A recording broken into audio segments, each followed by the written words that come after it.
Hello guys, welcome to Visual Food Hub. Let's cook salmon fried rice. This is very easy recipe. I bought this packet of salmon rice from the supermarket, but you can use anything similar.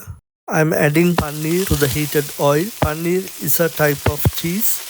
Let it fry for 10 minutes. Add green capsicum.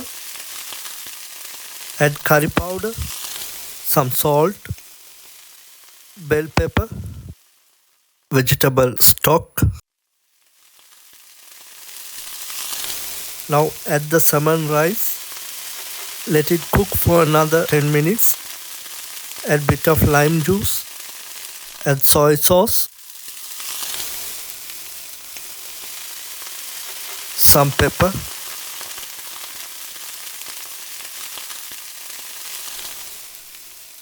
And mix well.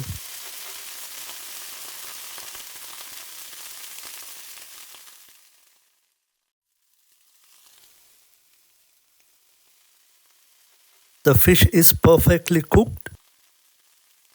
This is very easy and quick recipe for anyone to try. Feel free to share your thoughts in the comments.